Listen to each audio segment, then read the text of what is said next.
So we shall start about our socio-religious reform movement theme. Yesterday we have started with, and then we have seen about the Raja Ram Mohan Rai in his social philosophy, political philosophy, and economic philosophy. And we have concluded doctrine that Raja Ram Mohan Rai should be rightly considered as a father of modern India. And I told you that you people should try to find out about Jawaharlal Nehru as well. So here at this stage, we have seen that after death of Raja Ram Mohan Rai, how Brahm Samaj got divided in various parts. And I think you have, if those who are interested have collected the year also, the formation of Adi Brahm Samaj, or then we have Brahm Samaj of India, Sadharan Brahm Samaj. So that formation date you must note, remember. It's not difficult, easy to find. So these are the things you do yourself, but Jawaharlal Nehru issues, social thought, economic thought, political thought, all of you must collect it.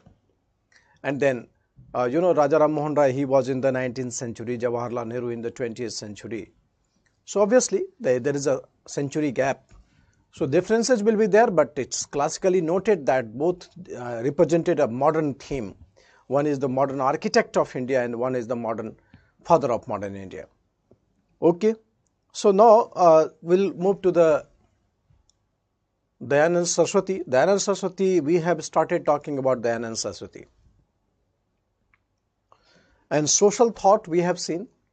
The social thought that we have seen that how Dayanand Saraswati advocated that there should be a Vedic culture, an ideal culture. So did we completed the social thought of Dayanand Saraswati? All of you must respond. What was the last thing that we have discussed, or we have to discuss about the economic and political theme? Be interactive, keep on sending whatever the thoughts you have in mind, because we are dealing with a very important segment. So high analytical skill we will perform from both sides, from your side and from my side as well. So you people should be ready and keep interacting. Just don't remain silent. Whatever the thoughts you are coming in your mind, questions. So we have completed the social thought of Dayanand Saraswati. And then lastly, we forwarded that because of his social thought, there was rise of cultural nationalism and then rise of communalism as well, right? So cultural nationalism and communalism, both are the things represented by. So here,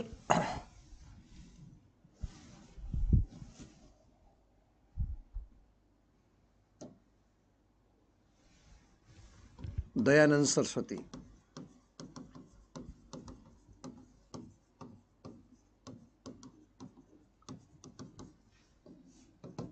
The social thought of Dayanand Saraswati. And we have seen that he tried to challenge the Westman hypothesis. That is, it is white man's burden to teach the lesson of civilization to barbarians. That hypothesis was rejected. So social thought, he tried to change the Westman hypothesis, challenge. So social thought led to the rise of cultural nationalism. Cultural nationalism.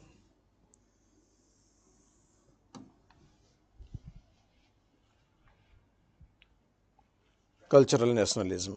Yes, and then finally you can look at that there is a Shuddhi movement started by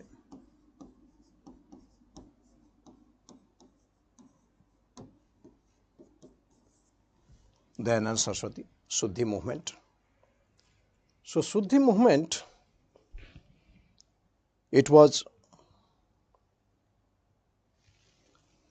reconversion of those Hindus who converted to other religion. That is a Shuddhi movement. So reconversion of those Hindus who converted to Islam or the Christianity, this is Shuddhi movement. So Shuddhi movement had created communalism. These things we have concluded yesterday. Let's talk about the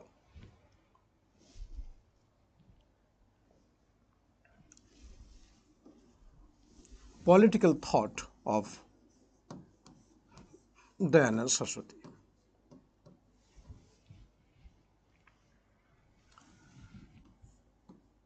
Dayanand Saraswati, he believed in village empowerment,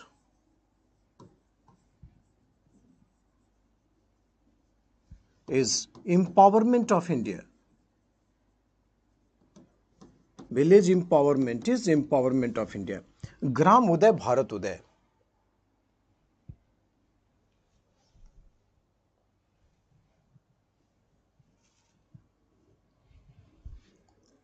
Right? So Gram Uday, Bharat Uday. So village empowerment is empowerment of India. Gram Uday, Bharat Uday.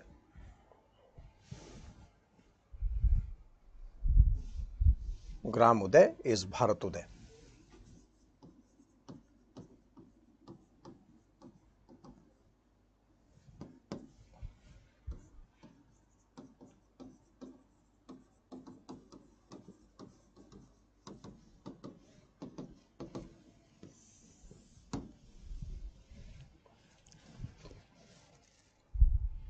Gram Uday, Bharat Uday.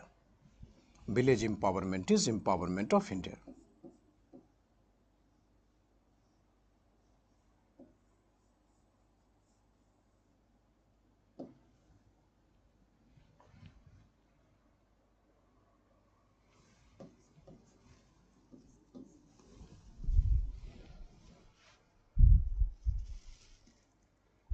Gram Uday, Bharat Uday.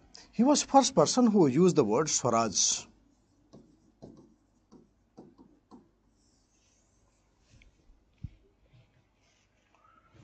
India for Indians.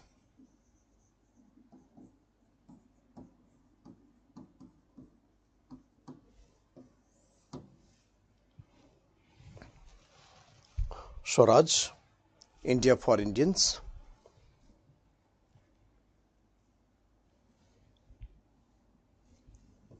He demanded freedom of press.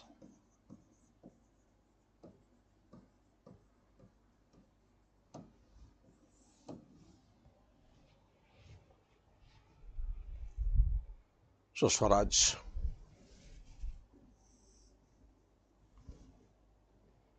Because of Arya Samajist,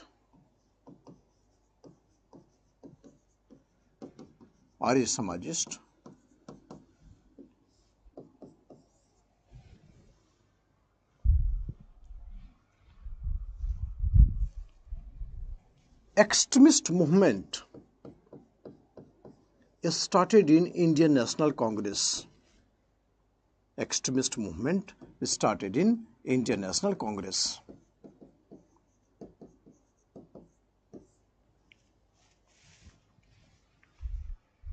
Because of Arya Samajist, extremist movement had started in Indian National Congress. Extremist tendency that was led by Lal Bal Pal in Indian National Congress.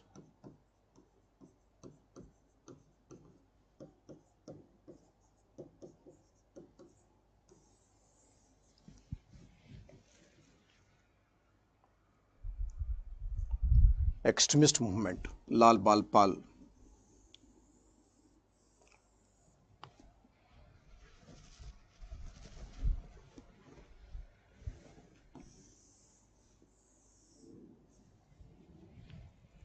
Lal Bal Pal in Indian National Congress.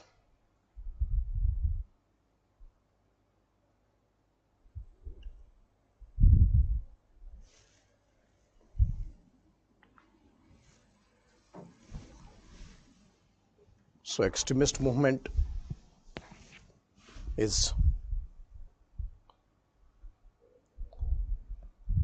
which radicalized the tendency of Indian National Congress.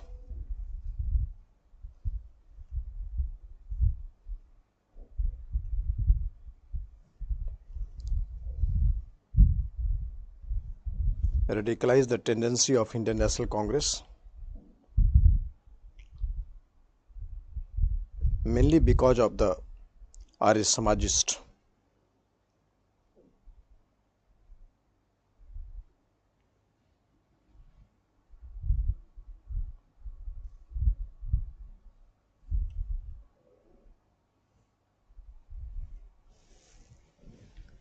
So it had created the atmosphere of political nationalism in India. Political nationalism in India.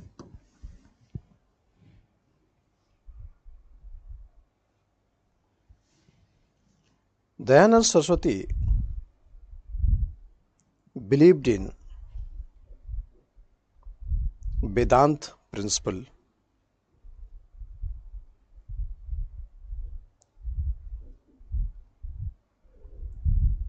Vedanta principle.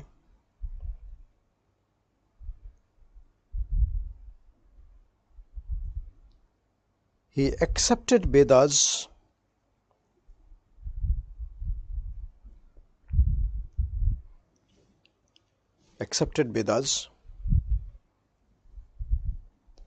and considered Upanishad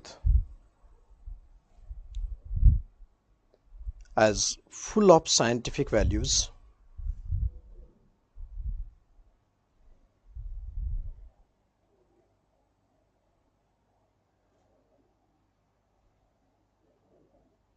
full of scientific values.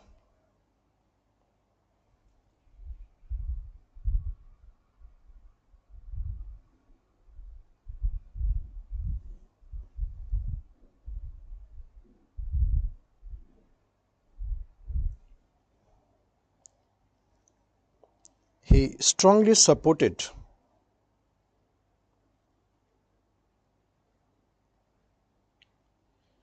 Indianization of Indian services, Indianization of Indian services,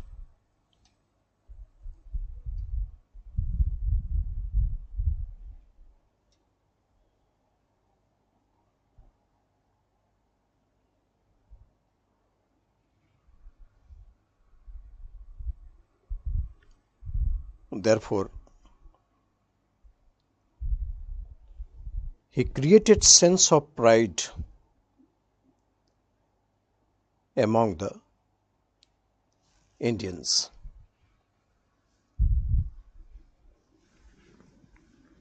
Sense of pride among the Indians.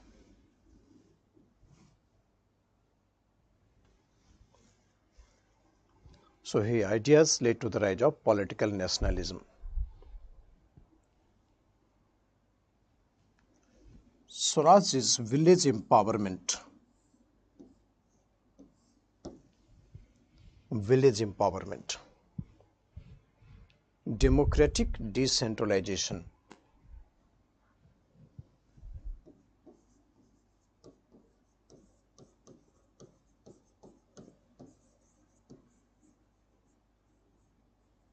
Democratic decentralization. That time there was no Indian national movement. So it is very difficult to get an idea of independence or self-government. But he created the concept of democratic decentralization, means the peoples of India should have a right of self-determination. And that is the only thing that you can understand at that time from the Swaraj. So democratic decentralization. Village empowerment. So he demanded establishment of local self-government.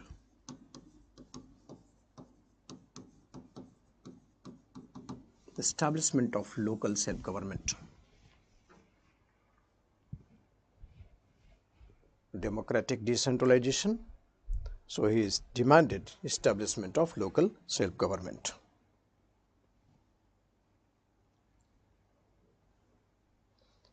He advocated equal rights for men and women.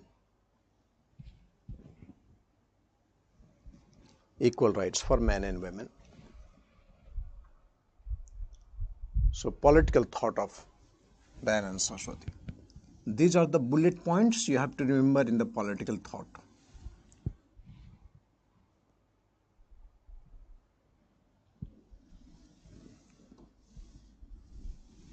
Economic thought. Economic thought of Dayanand Saraswati.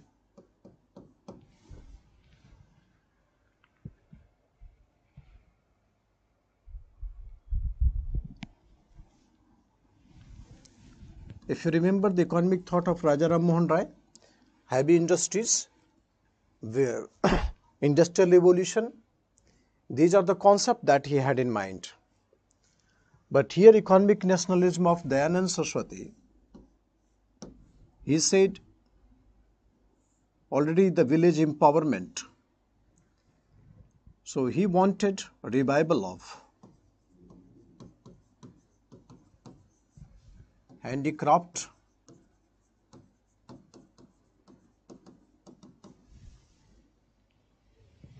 and small scale industry.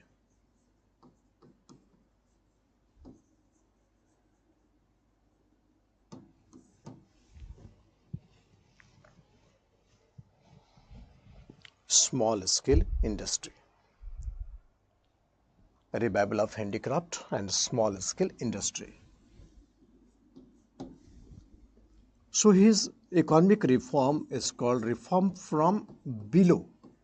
You understand the meaning of this reform from below?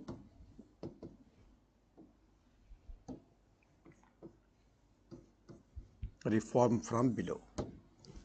That is a root level of economic regeneration.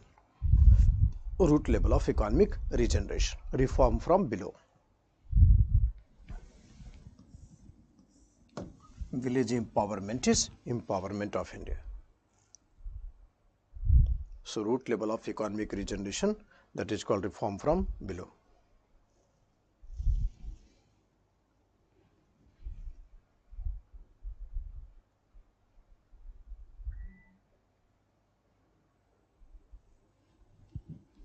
So revival of handicraft industries.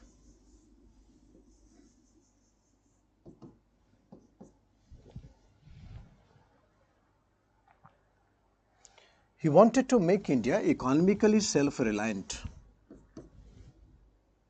like Raja Ram Mohan Rai, but the indigenous method of economy, not Western industrialization.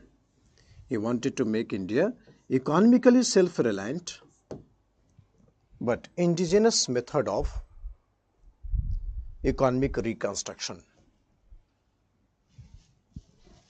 Indigenous method of economic reconstruction. He was first person who used the word Swadeshi.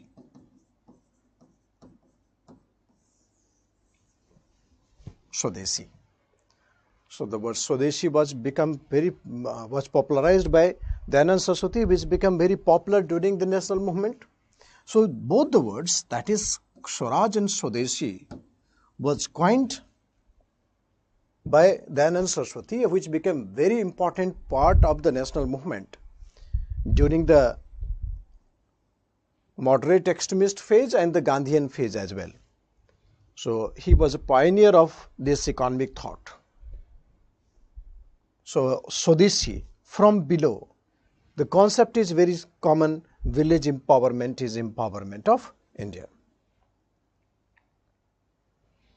Concept is very common. The village empowerment is empowerment of India.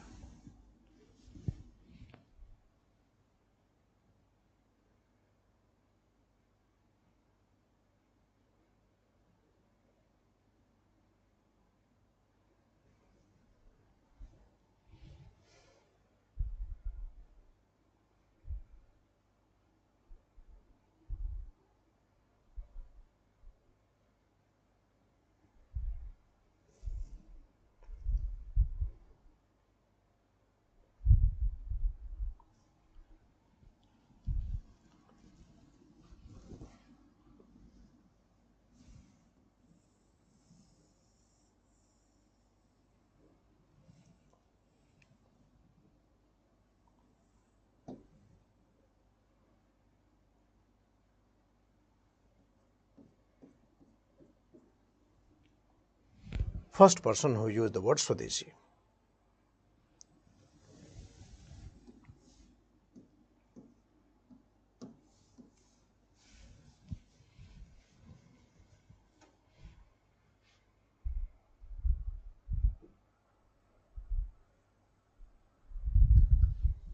He started Gau Raksha movement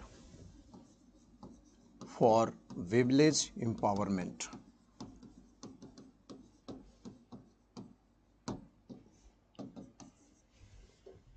So Goraksha movement for village empowerment. So Goraksha movement means that when in the Vedic period, what was the root cause of the economic development was the cow. Entire economy was moving around cow. So this is called Goraksha movement. So this Goraksha movement was mainly for economic empowerment of the village. Economic empowerment of the village. But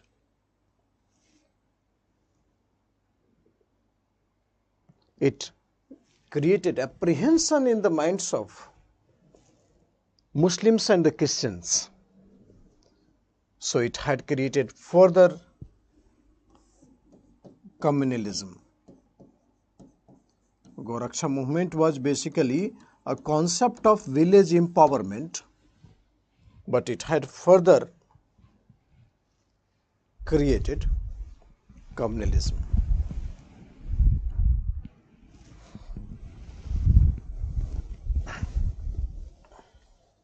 Further created communalism. Village empowerment is empowerment of India. So it had further created communalism. Eco.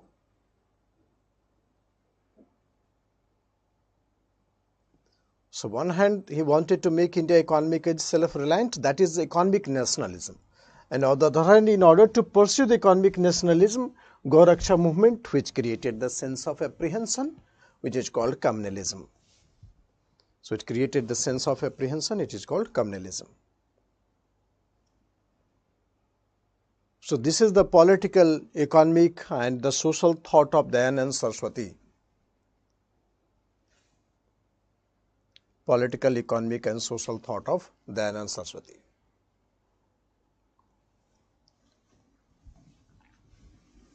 After death of Dayanand Saraswati, Arya Samaj, it got divided in two parts.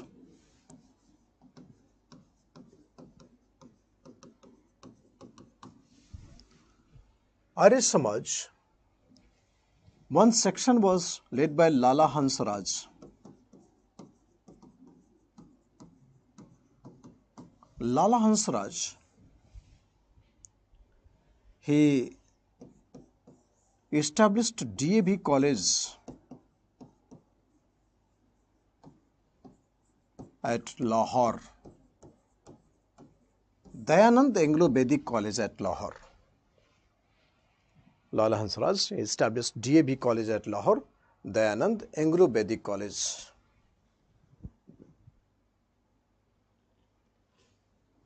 Dayanand Anglo-Vedic College at Lahore.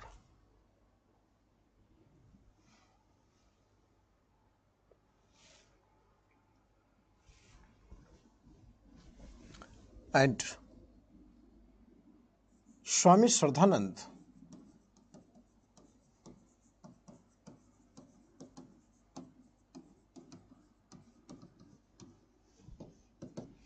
he established Gurukul at Haridwar. Gurukul at Haridwar. So Swami Shraddhanand, Lala Hansraj, Swami Shraddhanand established Gurukul at Haridwar.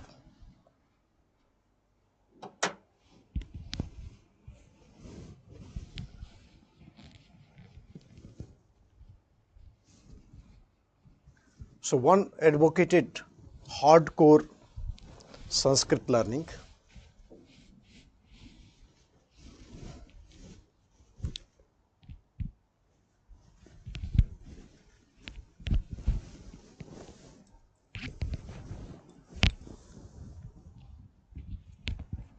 Hardcore Sanskrit learning.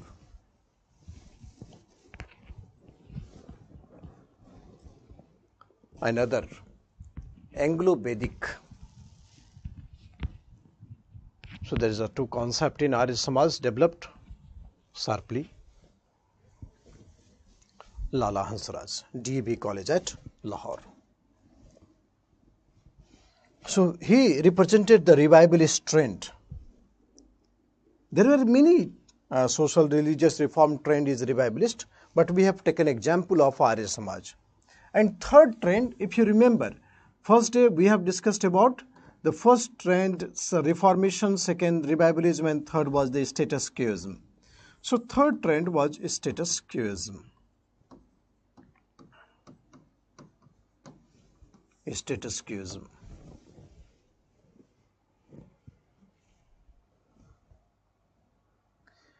So status quoism, that is changelessness. Indians normally are status quoist. You understand that. I hope you can understand your college days or the school days, that the first day the chair on which you sit, normally you try to sit down that chair whole of your college curriculum or the coaching. This is something like that, you feel like that this is yours. So therefore, this is called status quoist. If you found somebody sitting on your place any day, that you feel like that somebody had captured your land. So status quo starts changelessness. Means they advocated that no change, either taking the Western measure or taking back to the Vedic culture. Whatever the present form of Indian culture, that must be protected. They were actually conservative reactionary group. They said no change. No change means reactionary. And at the same time, you'll find that they understood that British is trying to impose Christianity or Westernization over them. This is the reason why they had implemented this status quoist fundamental. So status quo means changelessness. This trend was represented by Radhakant Dev in Bengal. Radhakant Dev in Bengal. This trend was represented by Radhakant Dev in Bengal. Radhakant Dev, he established Dharma Sabha.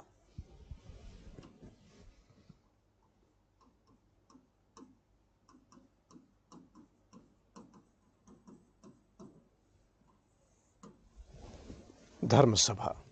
He established Dharma Sabha, Radhakant Dev.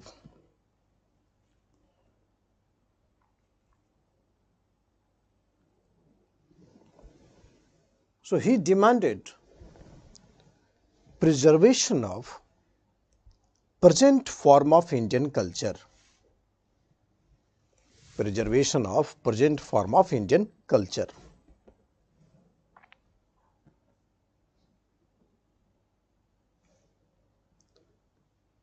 So he opposed abolition of sati in Bengal. Abolition of sati in Bengal.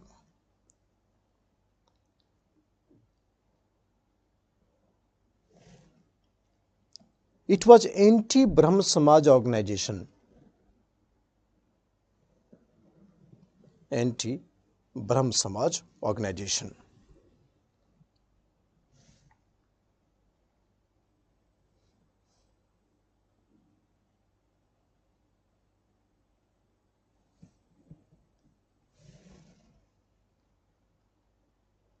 So they had apprehension that British is trying to impose Christianity or Westernization over them. Christianity and Westernization over Indians.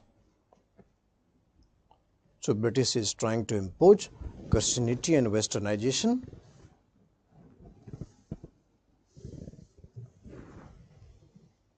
on Indians. So this is also called cultural nationalism. Cultural nationalism, that you want to preserve the present form of Indian culture. So this is also called cultural nationalism.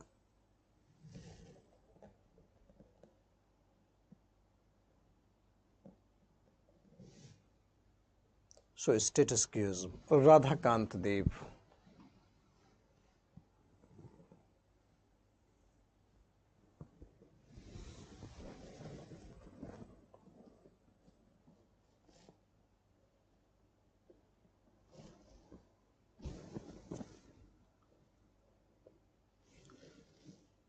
Next, so change the paragraph. Then you can say change the paragraph. Look, changelessness means rigidity. Anything that you oppose the change is actually your rigidity. And rigidity is a community consciousness, that you are very concerned about the present form of the community consciousness. So this is called community consciousness. And at the same time, you can look that when you become community conscious, that means you are totally creating the wall between one community and the other community. And that is also a communalism.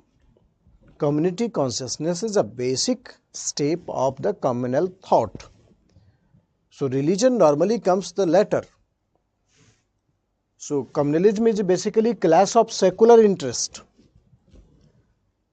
The secular interest of one community is different from secular interest of other community.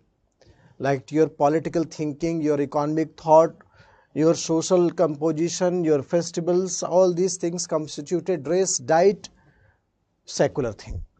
So communalism is a contradictions of the secular interest of one community and the other community. And obviously that will lead to the communalism in later sense. Religion played the role of communal conflict. So that is called communalism. So you can write here that changelessness is a form of rigidity. Changelessness is a form of rigidity. And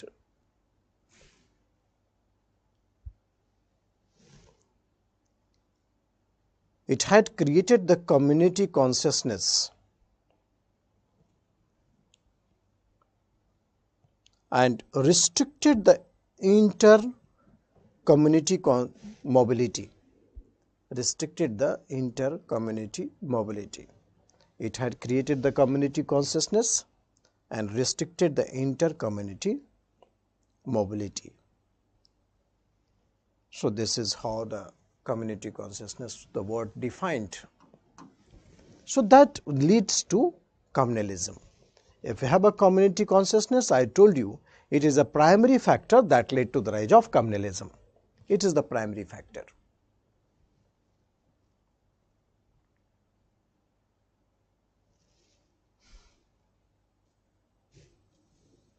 So now summarizing all the socio-religious thing that we are dealing since last class, that socio-religious reform movement, there are themes. There are three basic trends of the socio-religious reform movement. Reformation,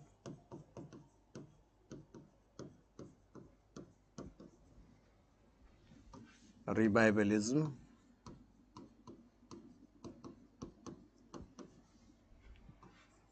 status quoism.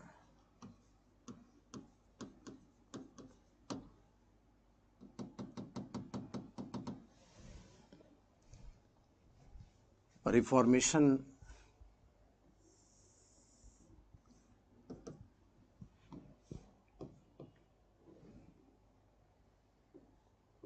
political nationalism,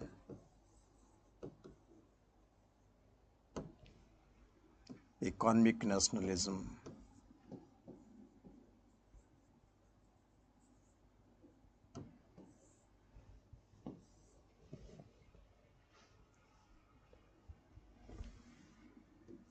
revivalism,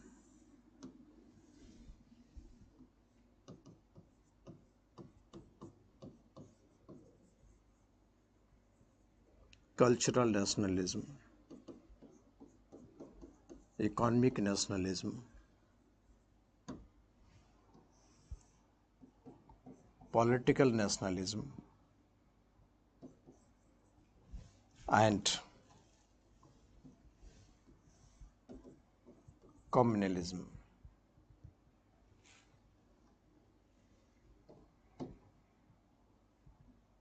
Political nationalism, and here we have communalism.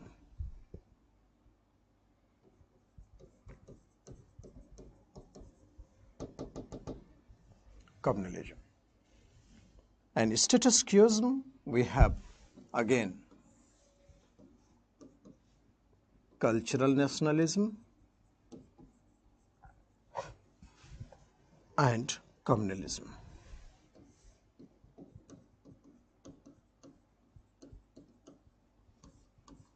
Communalism. Cultural nationalism and communalism.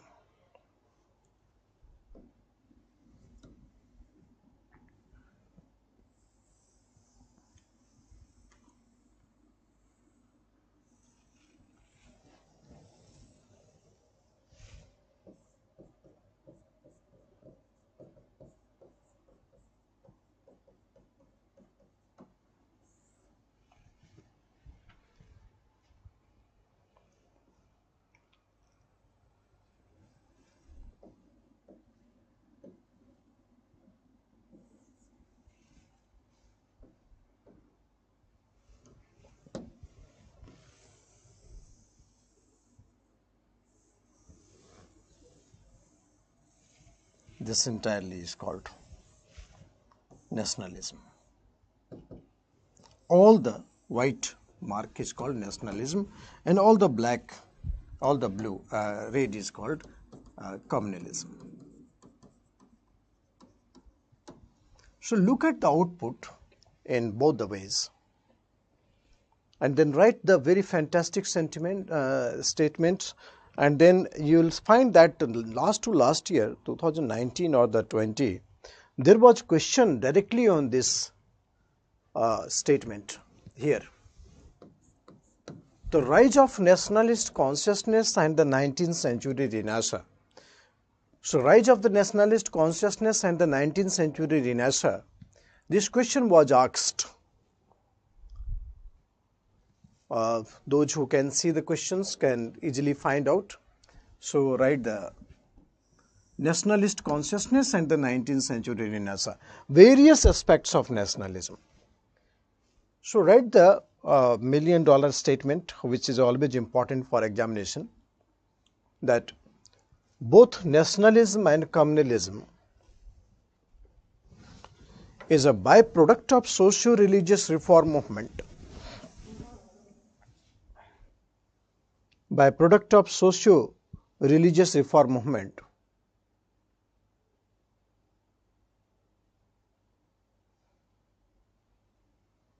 Byproduct of socio-religious reform movement. One leads to independence and other leads to partition. One leads to independence and other leads to partition.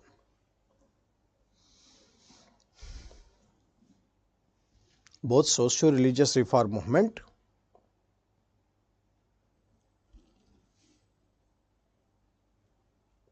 both nationalism and communalism is a byproduct of the socio-religious reform movement. One leads to independence and other leads to partition.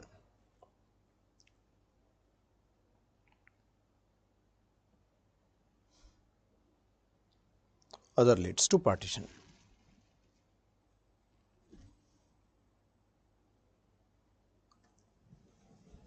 So, cultural nationalism of Dayanand Saraswati. Did Dayanand Saraswati totally oppose the Western education? No. Education is different thing. And abolition of the interference in the religious and the cultural affairs is different thing. So, Western scientific learning should be incorporated but it should not be westernization. So Radhakant Dev also did not oppose Dharma Sabha that there should not be learning of the scientific temperament of the West, but at the same time it was against the interference in the social and religious affair. Okay, so therefore he wanted to maintain the present form of Indian culture, that is called status quoism. So the statement is quite open that both nationalism and communalism is a byproduct of socio-religious reform movement. One leads to independence and the other leads to partition. So in both the ways you can calculate. So the question was, the previous year, the 2-3 years back, the rise of nationalist consciousness and 19th century Renaissance, that has to be shared with. So this question was already asked. So we have seen the various facets of the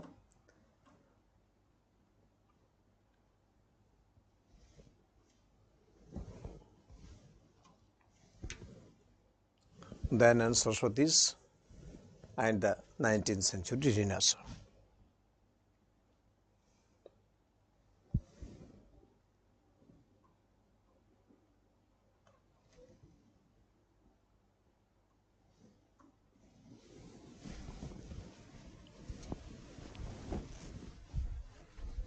So we have some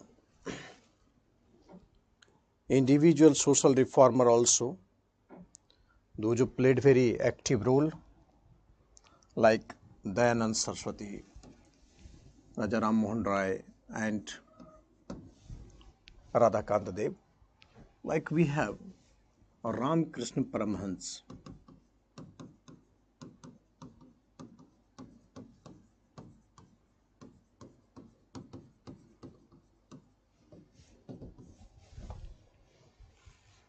He was priest in Dakshineshwar temple. There is a temple in Kolkata, Dakshineshwar temple.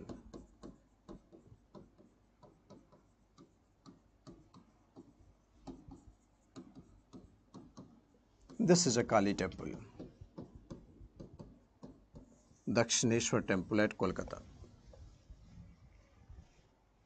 He was a priest in Dakshineshwar temple, Kolkata.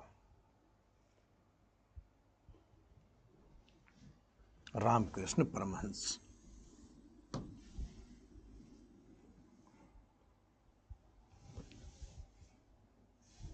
He stayed with the Muslims and the Christians priest.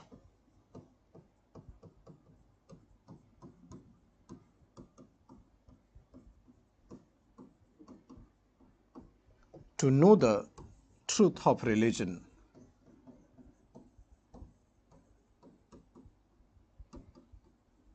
Truth of religion.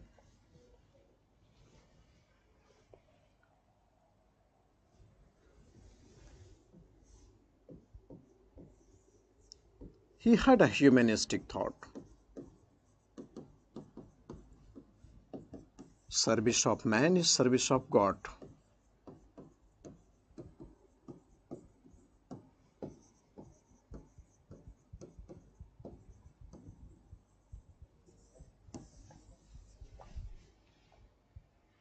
God is the best embodiment of, the human is the best embodiment of God. So service of man is service of God. Ramakrishna Paramhans.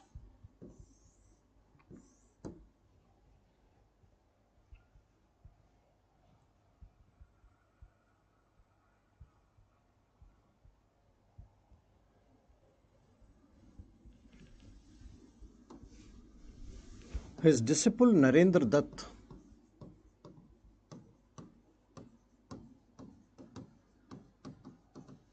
who later on known as Vivekanand, a great scholar of Vedanta doctrine,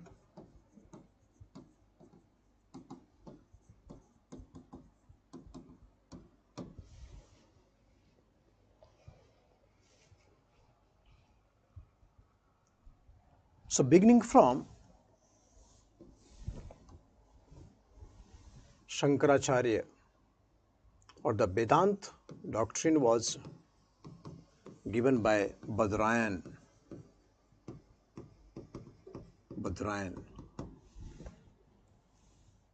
From Badrayan to Shankaracharya,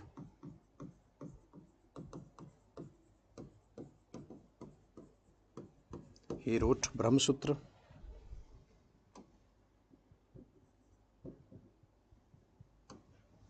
Then we have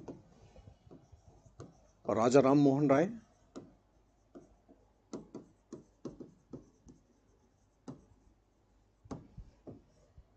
Then Dayanand Saraswati.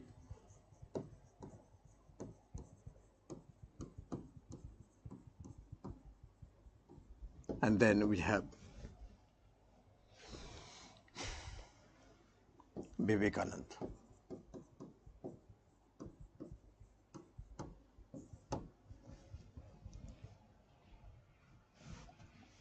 These are the greatest stalwarts of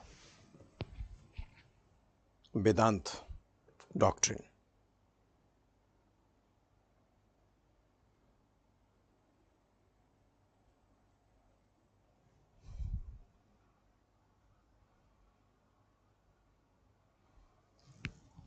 So service of man is service of God was the doctrine.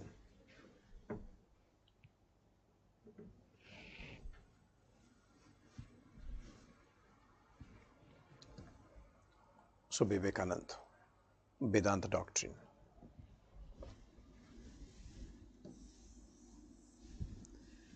Vivekananda, he participated in World Parliament of Religion in Chicago.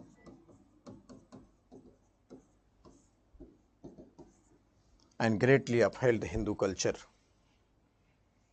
Greatly upheld the Hindu culture.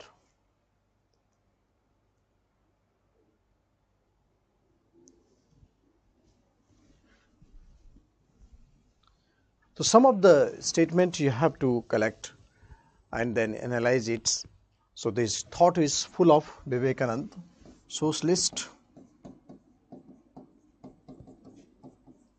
nationalist, and secular. So socialist, nationalist, and secular.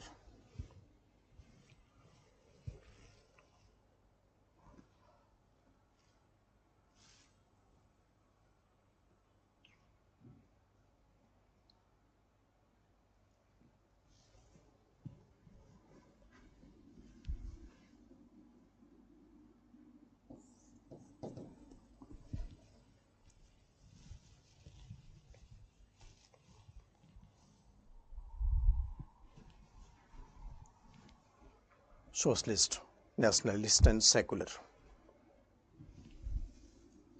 Vivekananda said that Hinduism and Islam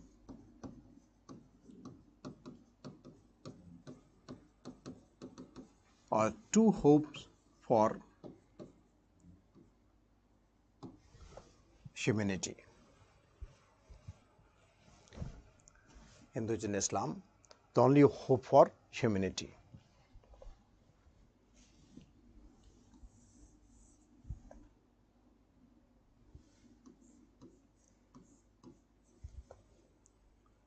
His socialist thought can be reflected. You can see that he said, so long millions live in hunger and ignorance, I hailed every man a traitor who had been educated on their expenses and paying no heed to them. So long millions live in hunger and ignorance, I hold every man a traitor who had been educated on their expenses and paying no heed to them. So least heed to them or paying no heed to them, that means all the educated person he called traitor if not paying heed to those who are ignored. So that is how we count his socialist ideas. socialist ideas.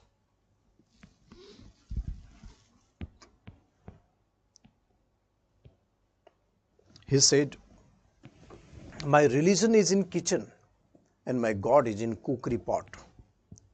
Look at the statement and then analyze that with the way that you take the religion, the perspective that we take the religion is not a real thing. Perspective that you take the religion is not a real thing.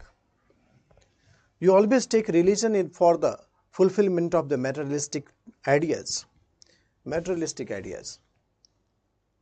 But religion, what is the main theme of religion? That it shapes the mental, moral and spiritual well-being of the people. And that is how in the making of the personality there is a role of religion. So therefore religion always shapes the mental, moral and spiritual well-being of the people. So this is here the role of religion. But normally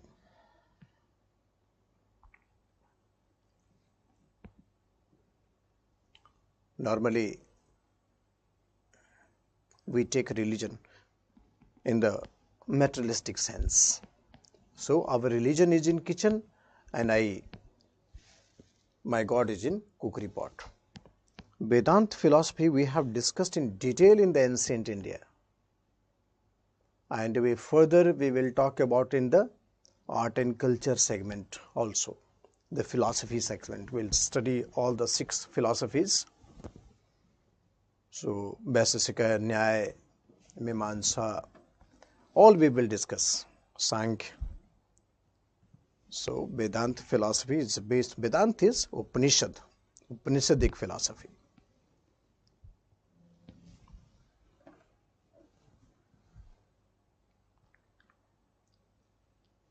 Okay, so this is what the statement of Vivekananda was. So our religion is in kitchen and our God is in cookery pot. So these are the statements that make him how he was very much deeply oriented to the socialist and the nationalist and secular ideas.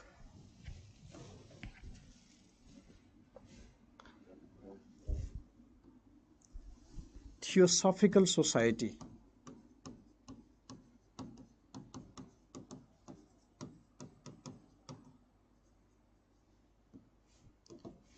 Theosophical Society in 1875, Henry Olcott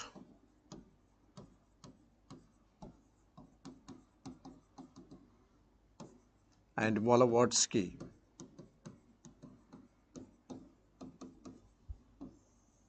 established Theosophical Society in New York.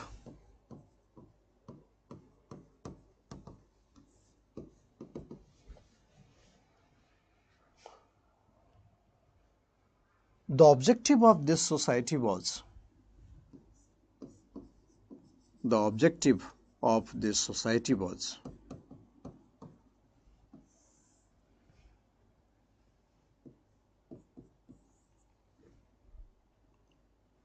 to study the ancient cultures of the world.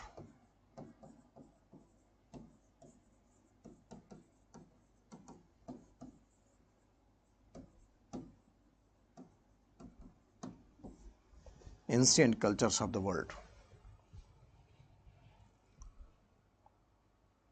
1875 it was established to study ancient cultures of the world. In 1882,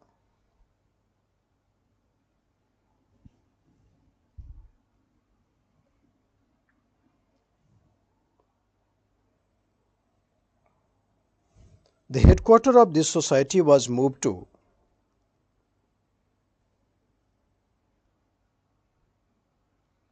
Adyar. Headquarters of this society was moved to Adyar. Adyar is near Chennai.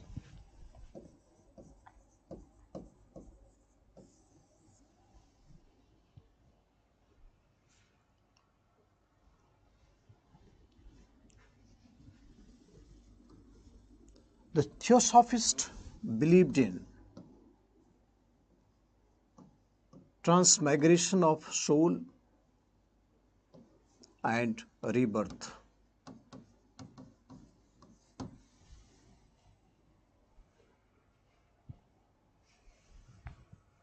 This is universal brotherhood, the concept of universal brotherhood.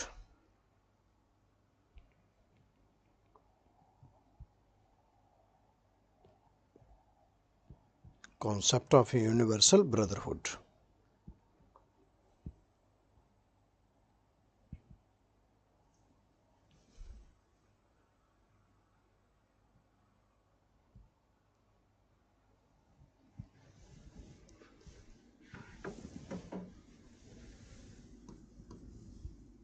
Theosophical movement got further boost after joining of Annie Besant.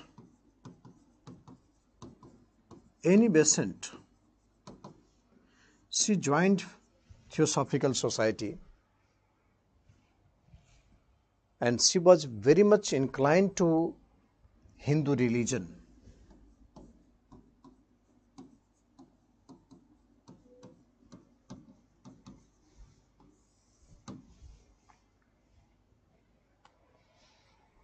Hindu religion. She wanted to revive the ancient ritual of Hinduism, of Vedic period, ancient ritual of Vedic period.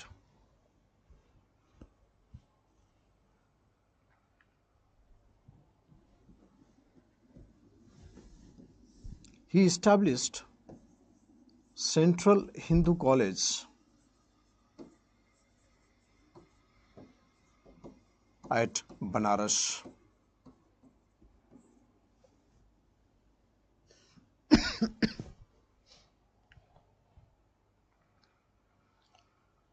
Later on, it was developed as Banaras Hindu University by Madan Mohan Malviya.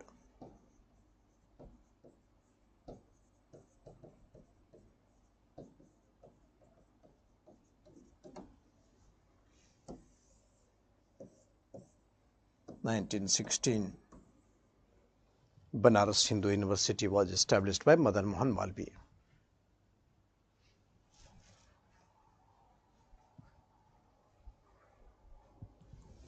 So Annie Besant became the main leader of Theosophical movement.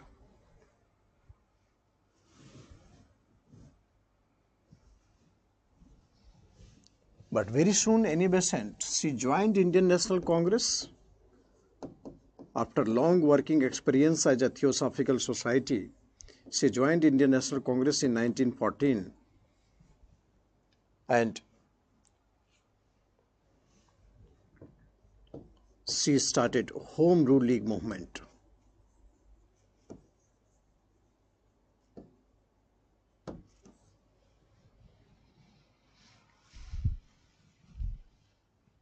She initiated All India political agitation, Home Rule League movement. She started All India political agitation demanding self-government or home rule. All India political agitation demanding self-government or home rule.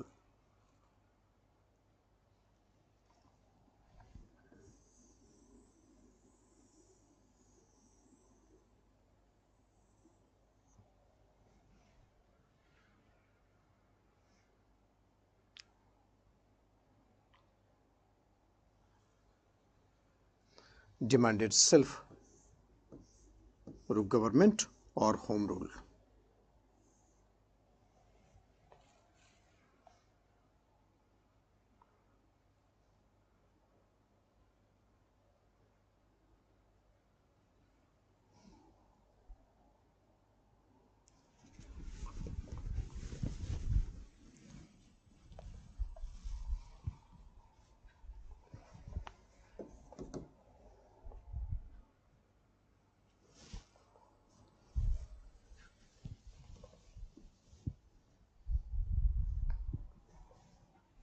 Home rule.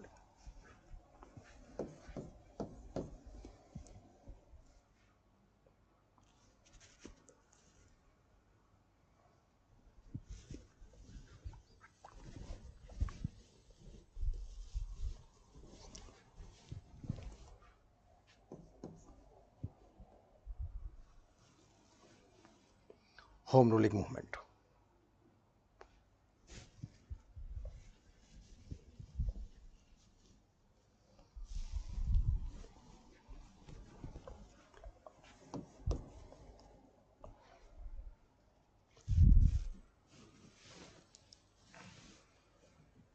(1914).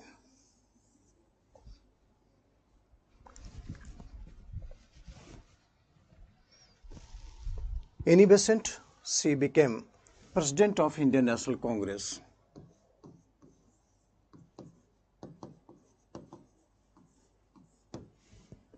in Calcutta session.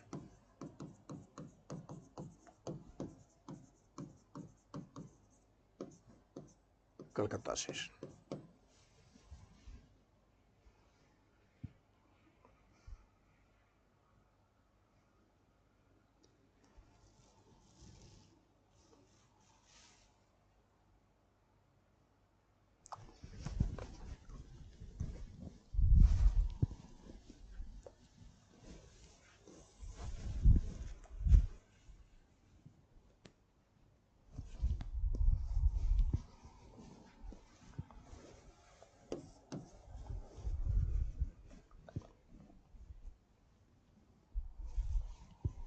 (1917) Calcutta session.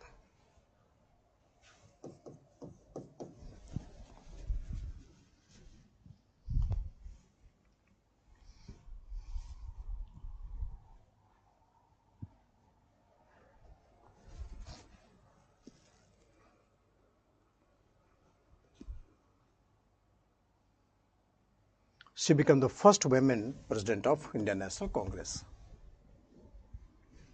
Annie Besant.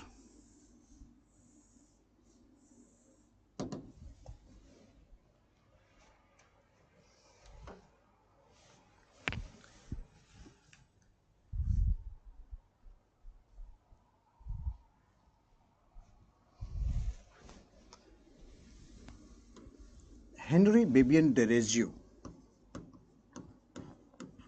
Bibian Derezieux.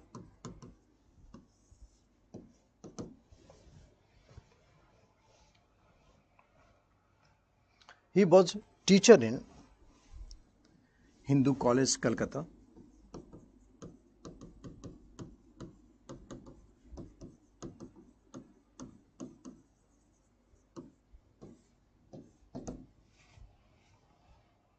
Teacher in Hindu College, Calcutta.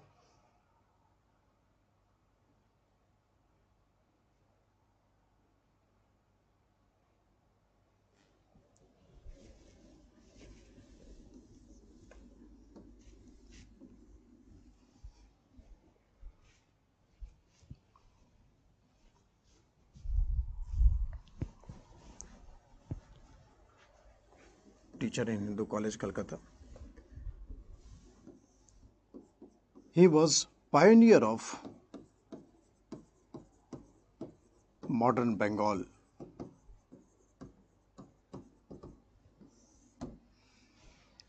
Pioneer of modern Bengal. He was first nationalist poet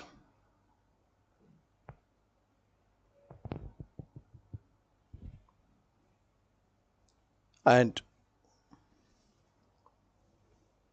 supporter of French Revolution.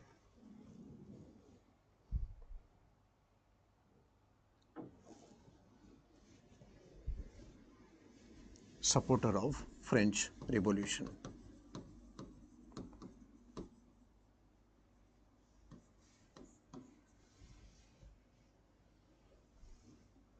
He advocated freedom and nationalism.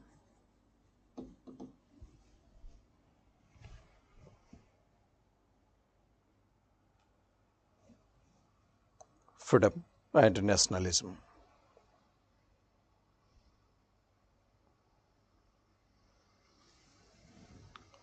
Surendranath Banerjee called him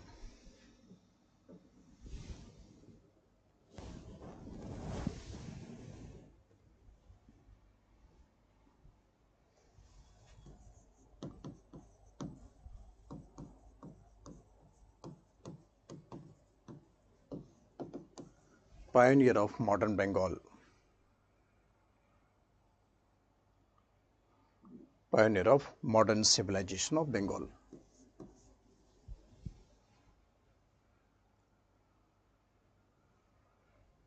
Henry Bibian Dereju, he started a Young Bengal movement.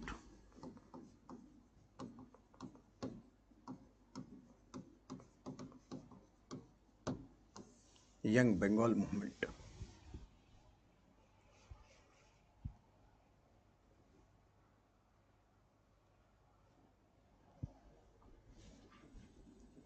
He was very much influenced by thoughts of Mazzini.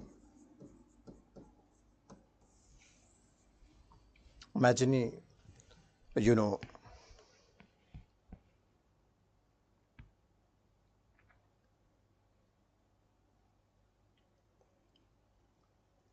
Mazzini,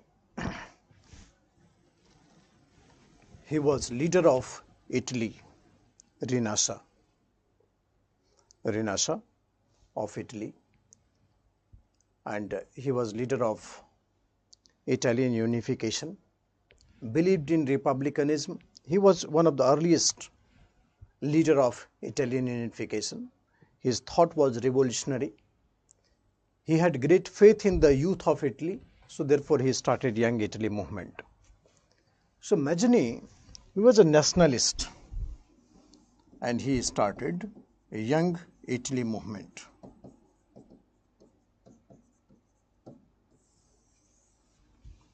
Young Italy movement. So inspired by Mazzini, Dereju started Young Bengal movement.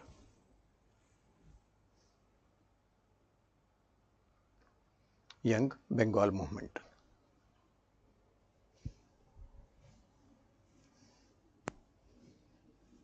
So Henry Bibian Dereju, last year there was a question, one student perhaps put that question. 2021 there was a question from Dereju and Brahma Samaj. Please describe what the Dereju Young Bengal Society. Yes, Biswajit. So this is a Young Bengal Society. It was only 150 marks question, 150 words question. So you have to write about the Brahma Samaj as well as Dereju. Both were parallel.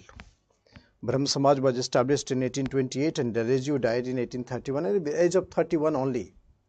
So he died very early, but Surendranath Banerjee described in a very glamorous word that he was a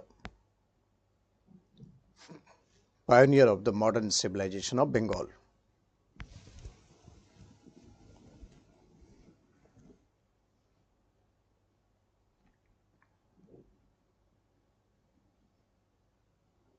Kashi Vidyapeeth was established during non-cooperation movement, and it was the nationalist movement based on the Swadeshi, that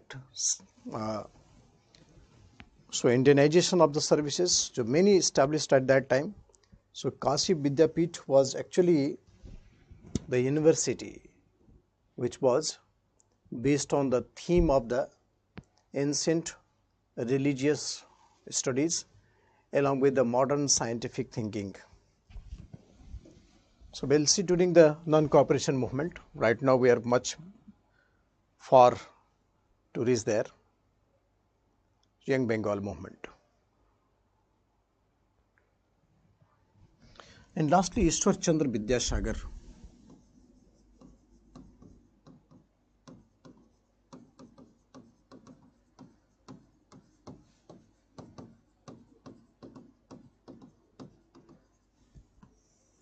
Ishwar Chandra Vidyasagar. So Ishwar Chandra Vidyasagar, he was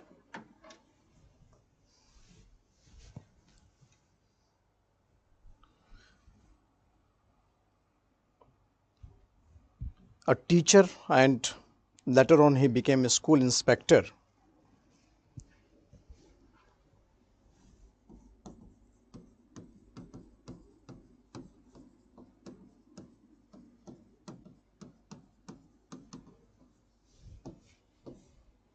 Very much involved in education of girls and emancipation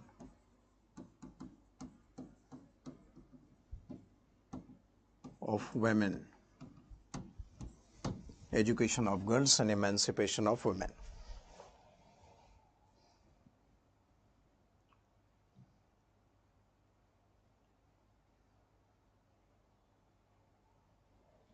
Education of girls and emancipation of women.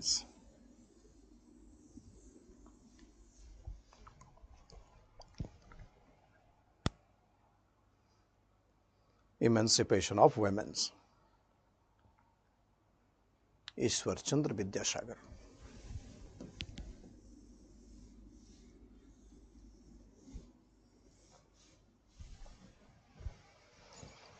Education of girls and emancipation of women.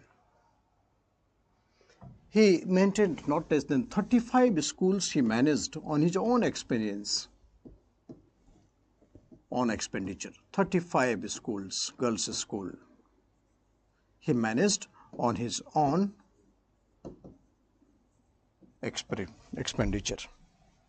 On his own expenditure.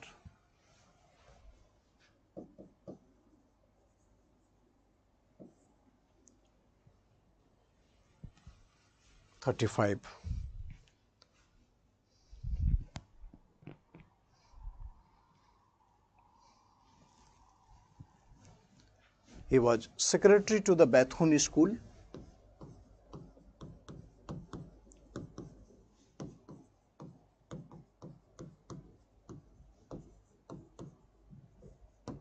And pioneer of higher education among the women.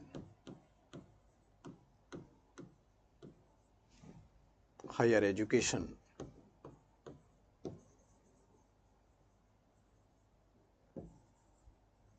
among women.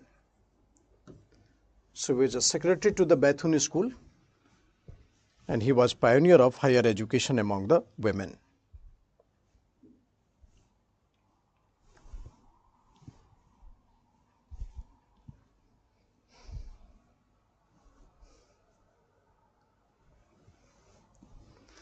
He established Sanskrit College at Kolkata.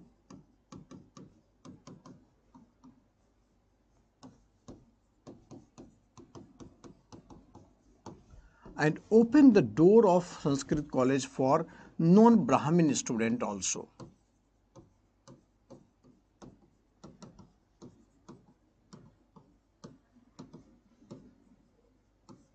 Opened the door of Sanskrit College from non-Brahmin student also.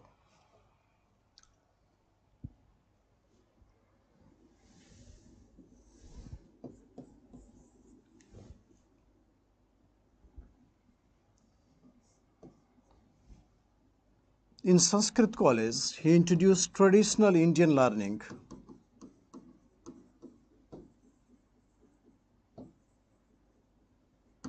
Traditional Indian learning.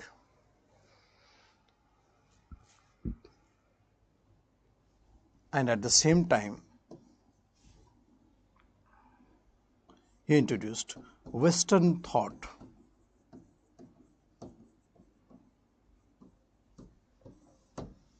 In Sanskrit College.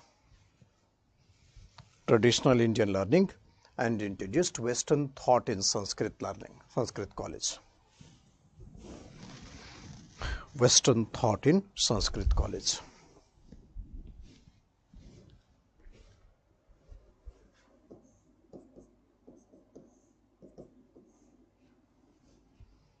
Western thought in Sanskrit College.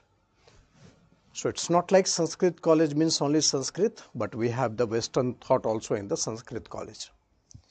So these are the some gentle issues that was raised by early social reformers. Early social reformers.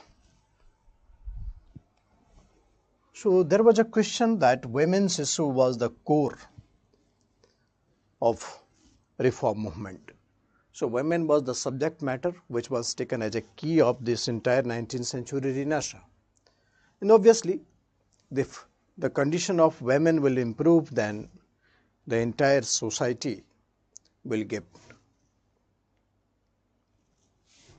modernization. So this is how the focus was women in the all aspects of the 19th century Renaissance. So women's issue remained the key issue. Like Ishwar Chandra Vidyasagar also, because of his hard effort in 1856, Ishwar Chandra Vidyasagar persuaded British, and then finally British passed Widow Remarriage Act. Widow Remarriage Act in 1856. So Widow Remarriage Act was passed after long pursuance by Ishwar Chandra Vidyasagar. So after Raja Ram Mohan Rai's abolition of sati, this is considered as the biggest ever revolutionary act passed by British, and that too after the pursuance from the Indian social reformers. After the pursuance from the Indian social reformers.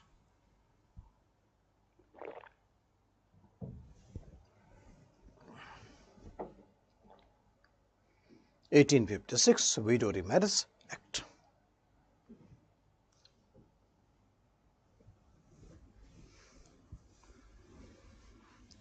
So what are the women's issue taken during this period? Women's issue was taken very seriously. So what are the women's issue that was taken? Education.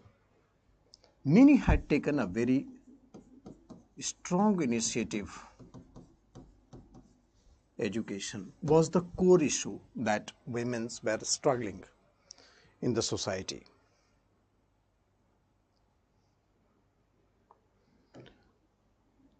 Gender inequality.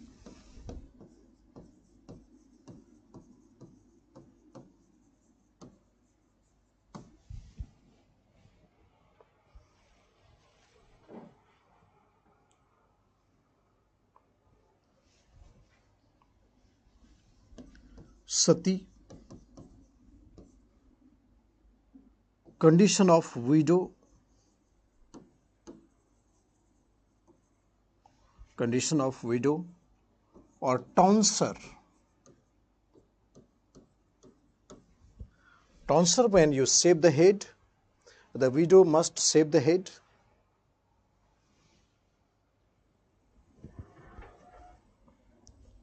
Child marriage.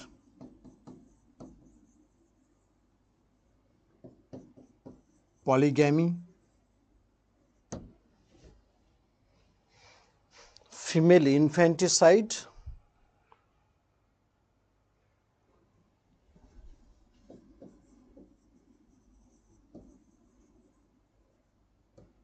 Female infanticide.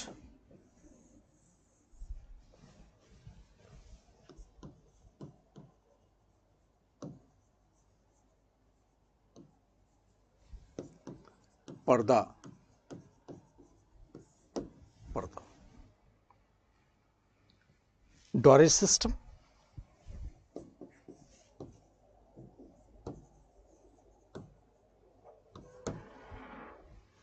So these are the issues taken up by the social religious reform leaders, and I told you that the women issue was the core issue. So education, gender inequality, sati, condition of widow, that is tonsure also. The women widow necessarily had to go for shaving the head, child marriage, polygamy, female infanticide, parda, and dowry system. These are the issues taken up by socio-religious reform movement, not only in the Hindus but in the Muslims also. Like Sayyid Ahmad Khan, we will study about the Aligarh movement today itself, the reform movement in the Muslim society, Aligarh movement. Sayyid Ahmad Khan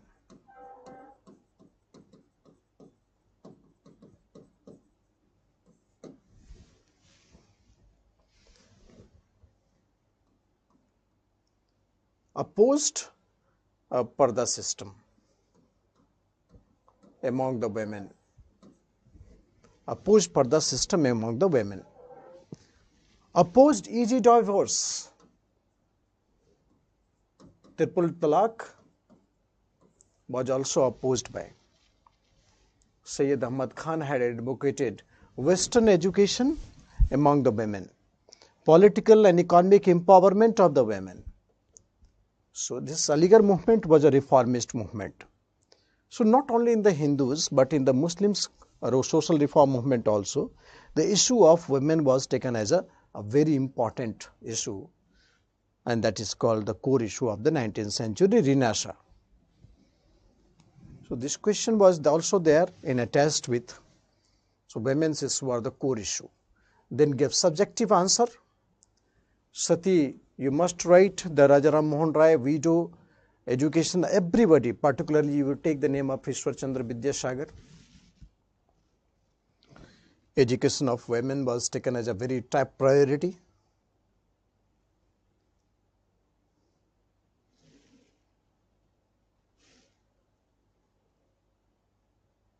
Lord Hardinge passed the rule against the female infanticide.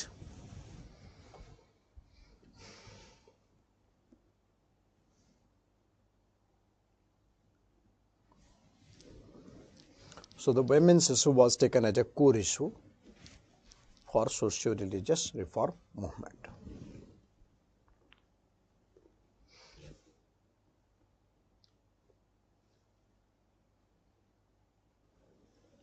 Some factual information needed more.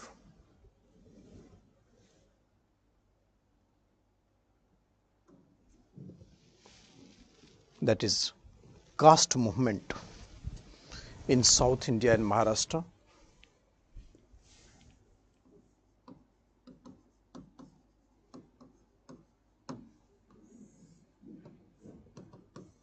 Caste movement in South India and Maharashtra.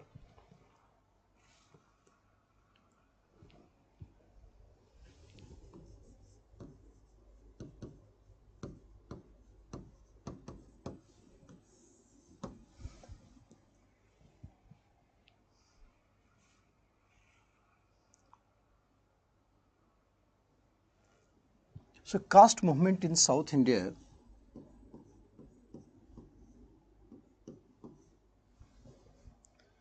the first, let's start with the Kerala. In Kerala, there was a caste Ejhaba. Spelling made a very, nothing to worry, Ejhaba. It's a lower caste.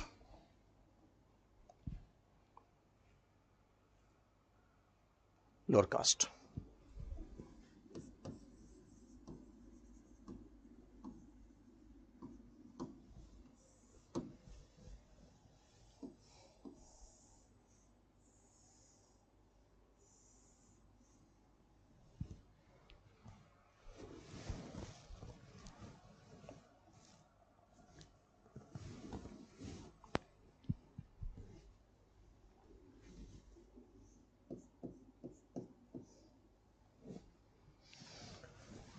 Lower caste.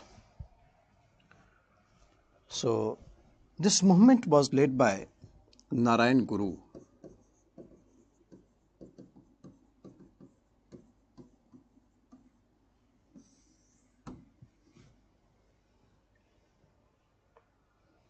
It's a lower caste movement. This movement was led by Narayan Guru.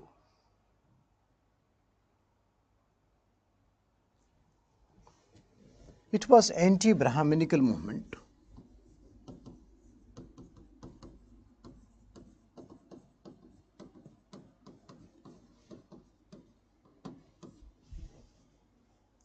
And temple entry movement.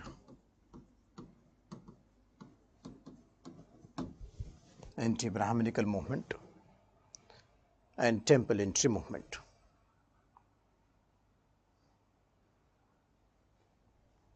Ejhaba had rejected the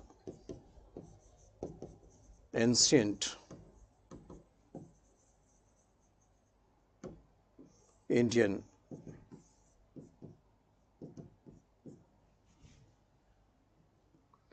religion, ancient Indian is scripture, religious texts,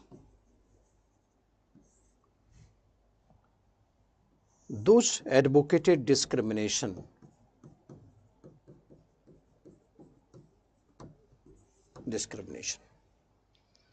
So all the ancient Indian religious text was rejected because it preached discrimination. So it opposed the dominance of Brahmins, so anti-Brahminical movement, as well as the temple entry movement.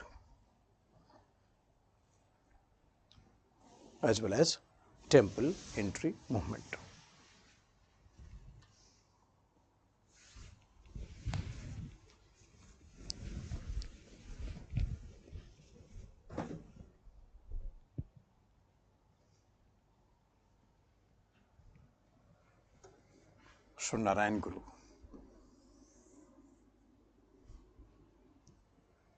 anti-Brahminical movement as well as temple entry movement.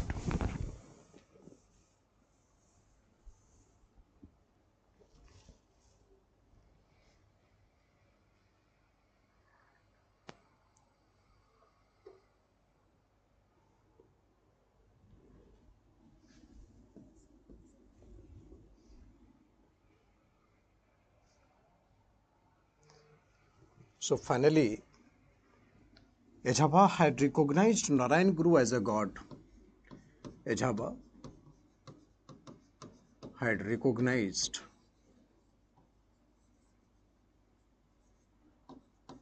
Narayan Guru as a god.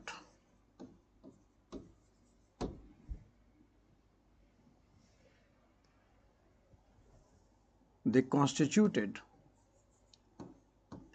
SNDPY. Ejaba constituted SNDPY.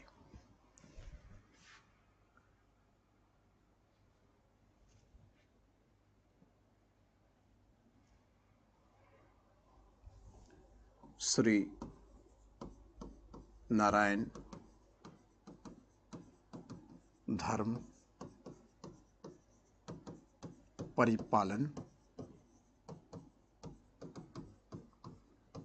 Yogam constituted SNDPY. Sri Narayan Dharm Paripalan Yogam.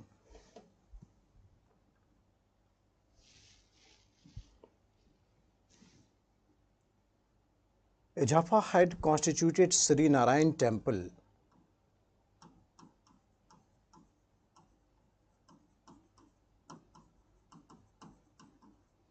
in 1914. Sri Narayan temple in 1914.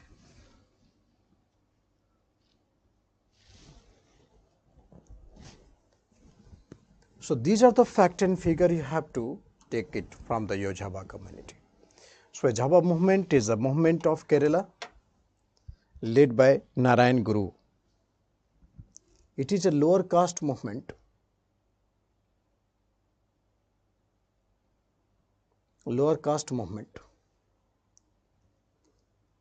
Directed to anti-Brahminical movement or the temple entry movement.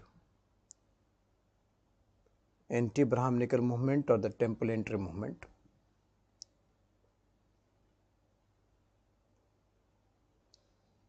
Ejaba rejected the ancient Indian scripture which advocate discrimination.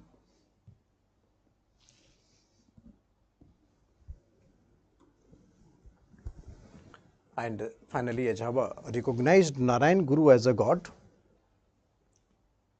and constructed a Narayan temple in 1914. So they constituted SNDPY, Sri Narayan Dharm Paripalan Yogam. Sri Narayan Dharm Paripalan Yogam.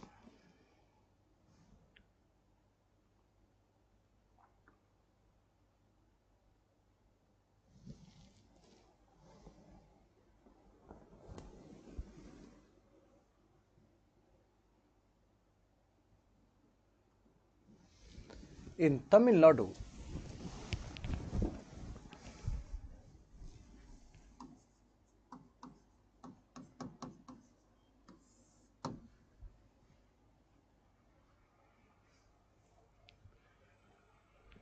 Self-respect movement.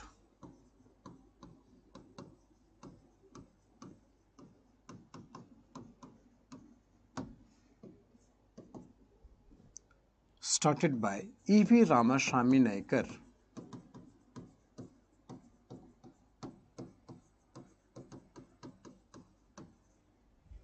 Popularly known as Periyar.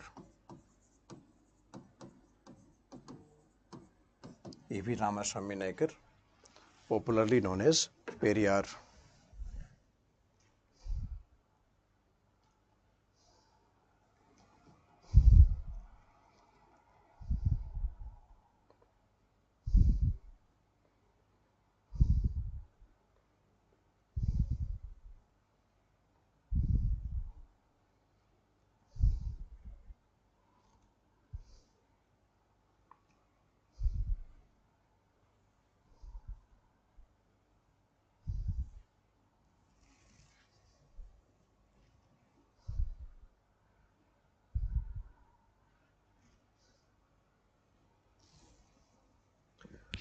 So E.V. Ramaswamy Naikar. E.V. Ramaswamy Naikar was member of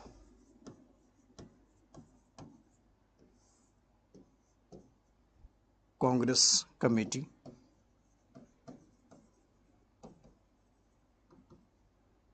of Madras.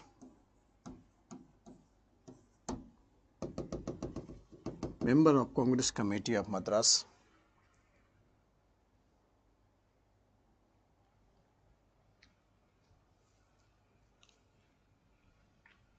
Member of Congress Committee of Madras. Once there was a feast organized by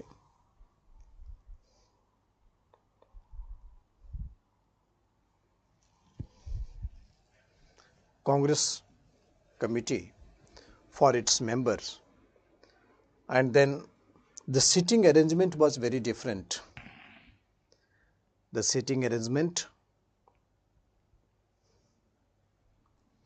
was very different. For the lower caste, there was a separate chair, and upper caste, there was a separate.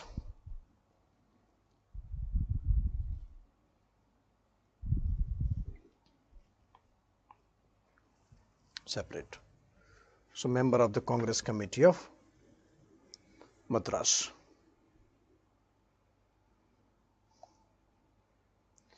So, therefore, he left Congress because he found that organization itself discriminating.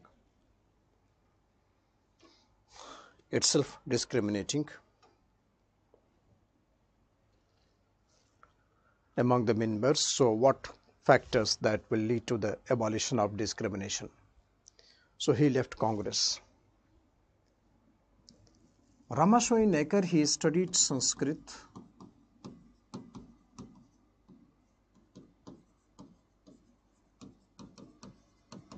and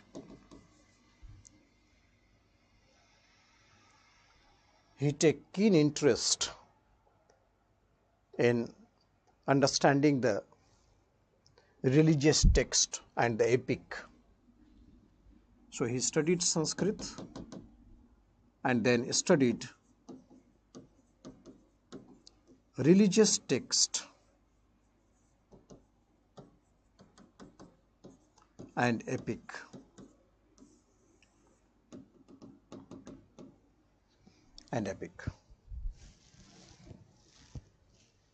He found that there is a discrimination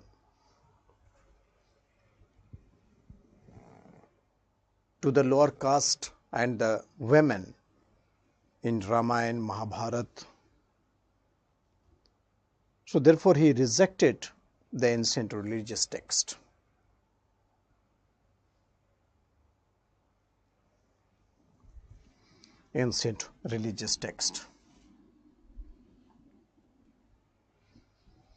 He demanded social equality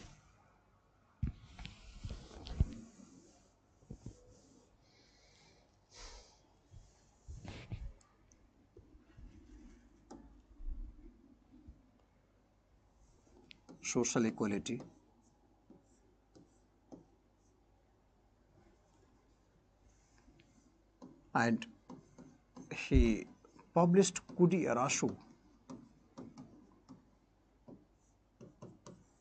to highlight the discrimination and reforms.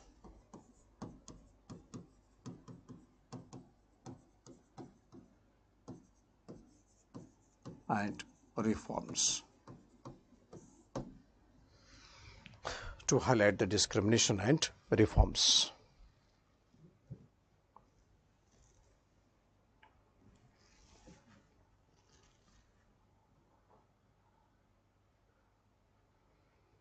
Kudi Arasu to highlight the discrimination and reforms.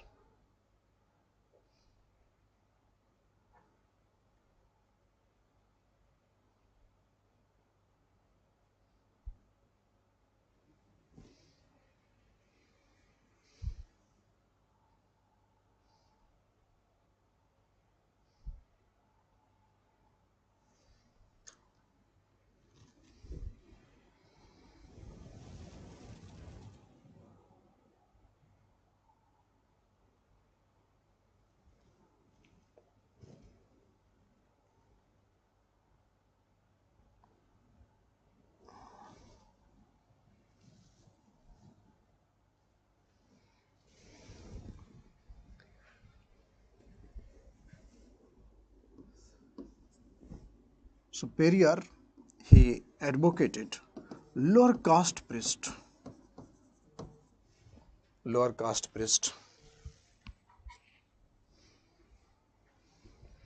for performance of daily yajna and rejected Brahmanism, that lower caste should do their own rituals. So lower caste priest to do their own rituals. So discarded Brahmanism.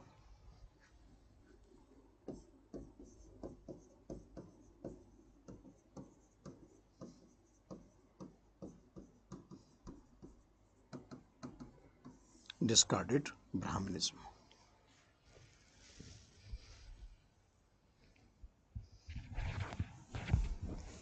So E.V. Ramaswamy Naicker, popularly known as Periyar. He started self-respect movement. So Ajapa movement was started by Sri Narayan Guru, and then self-respect movement was by E.V. Ramaswamy Naicker.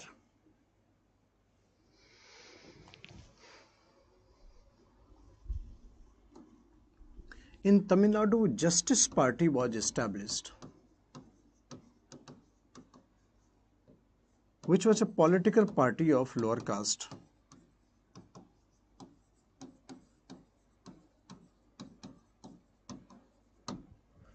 The political party of lower caste.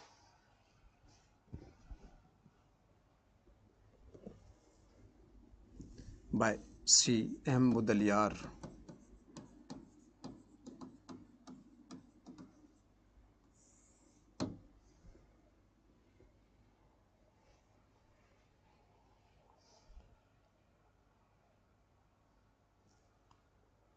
So Justice Party demanded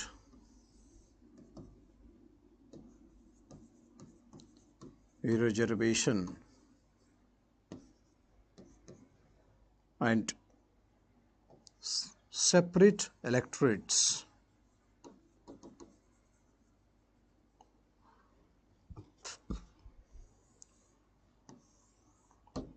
Reservation in job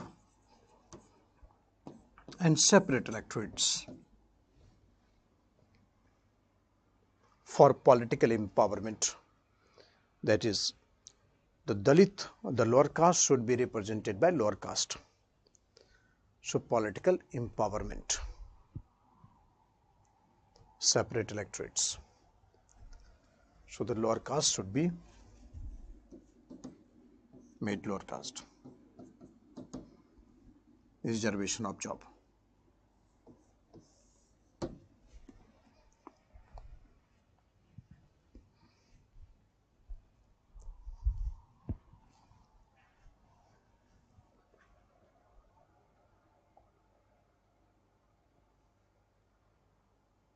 Justice Party.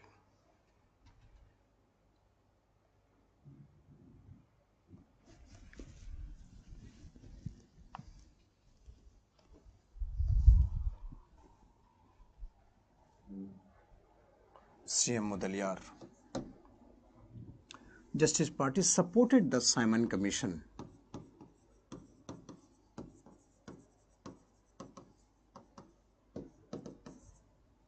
Because Simon Commission talked about separate electorates to depressed class. We will study during the national movement that when Simon Commission came to India, and the plea of the Simon Commission was that there should be separate electorates for the lower caste.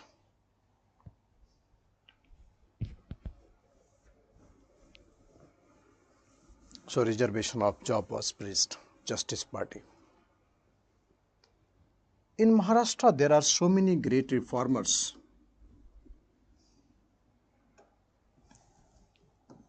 Vishnu Shastri Pandit.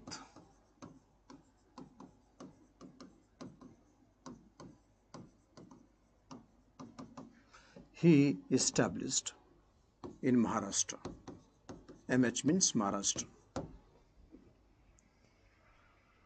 Widow Remarriage Association.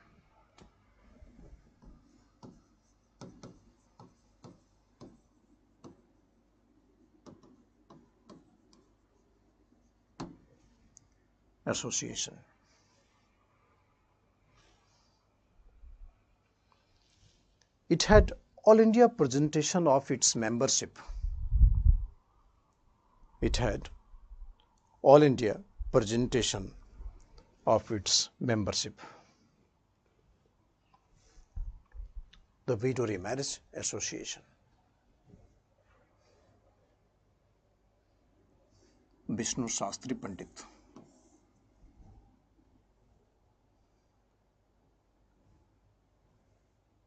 M.G. Ranade,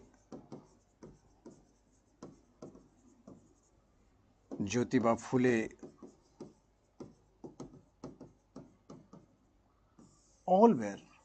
both were very much related to, associated with Widow Remarriage Association by Vishnu Shastri Pandit.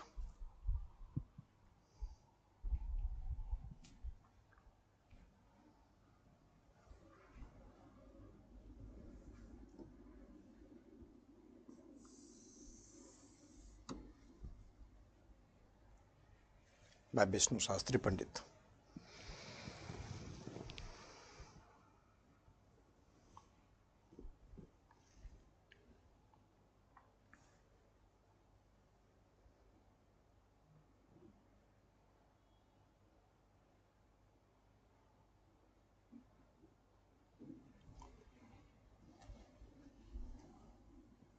Gopal Hari Deshmukh.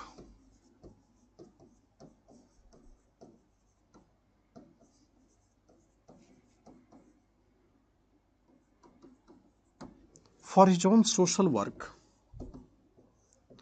got the title of Lok Hitwadi. Lok Hitwadi. Gopal Hari Deshmukh, for his own social work, got the title of Lok Hitwadi.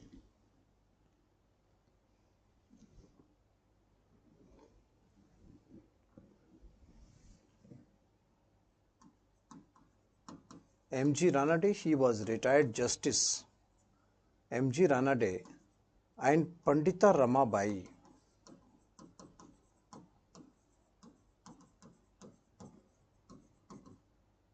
Pandita Ramabai.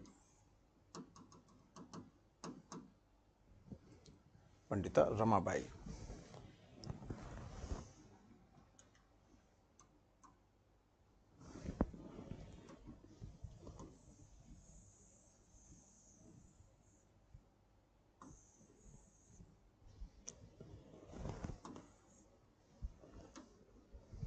So M.G. Ranade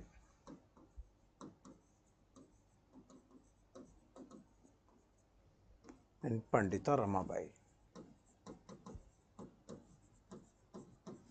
both were very much associated with upliftment of widows. Upliftment of widows.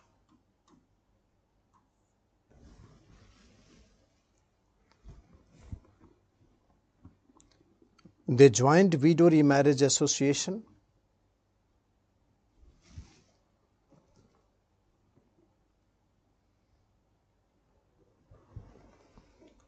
established Widow Ashram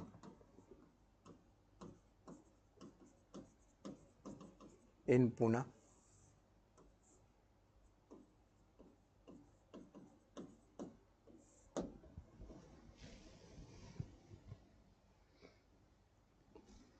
and thereafter established many widow asylum in different parts of Bombay. M.G. Ranade, Pandita Ramabai established many widow ashram in many parts of Bombay.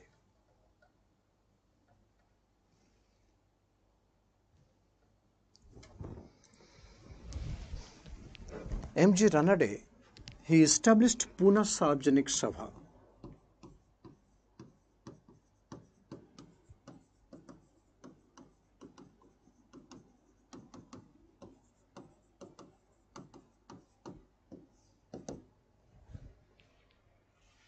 Pune Sarvajanik Sabha,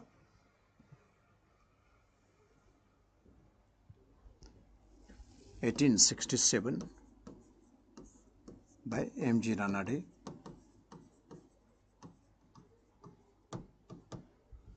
The main motive was social reform.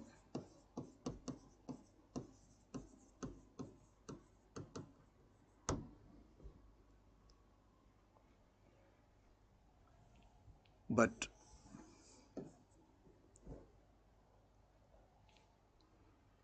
it was like a bridge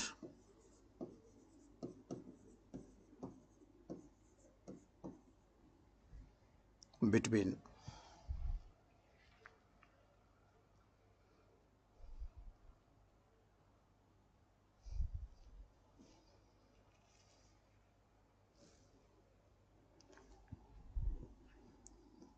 it was acting as a bridge between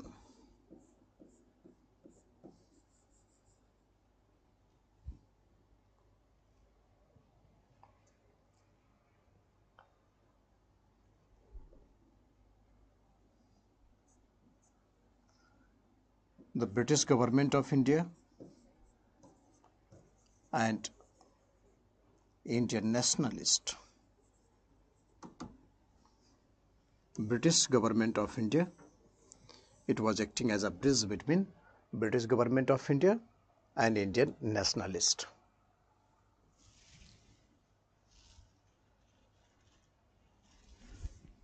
It was acting as a bridge between British government of India and Indian nationalist.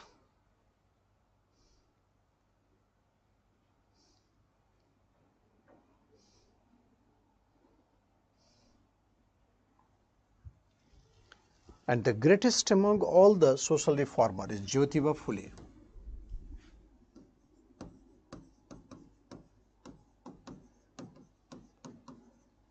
And his wife Savitri Bai Phule.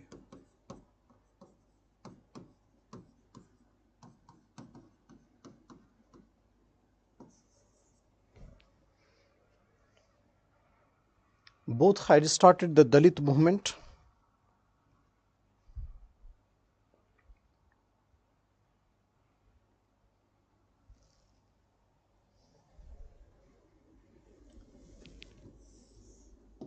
Jyotiba Phule established Satya Sodhak Samaj.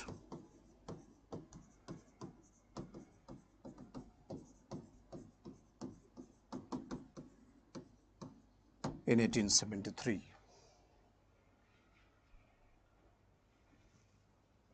To liberate Shudras and untouchables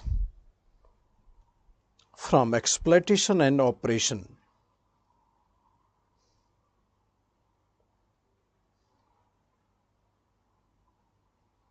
From oppression and exploitation.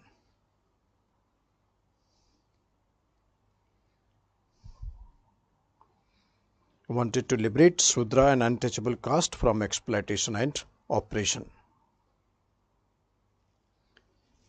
He criticized inequality in the religious text. Inequality in the religious text. Meaningless rituals.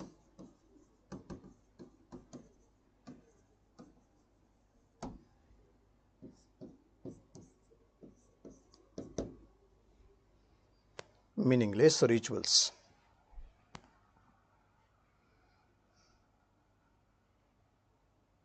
And orthodox religion. Orthodox thought.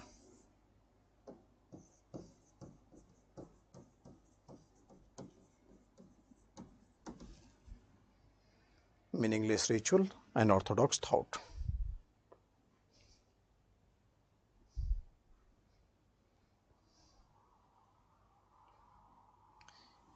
He wrote Gulamgiri and Sarvajanik Satya Dharma.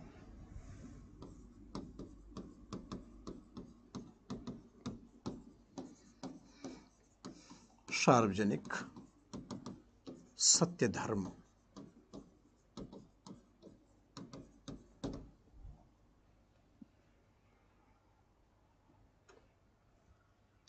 Gulamgiri and Sarvajanik Satya Dharma to highlight the plight of the lower caste.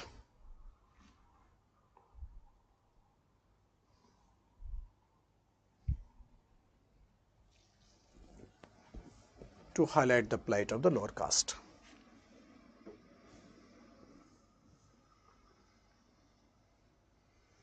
Gulamgiri and Sarvajanik Satya Dharma.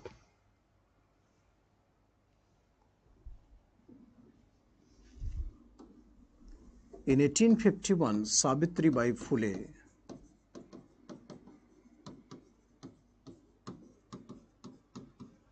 established Girls' College at Pune,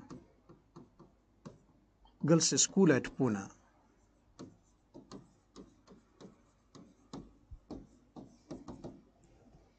And subsequently many schools was established.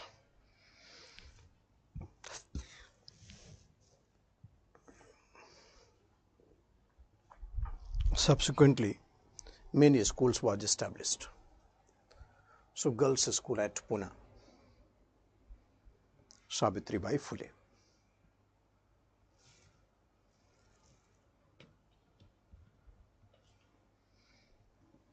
Okay, so that's all for this session. After the break, after the lunch, we'll back sharp at 2.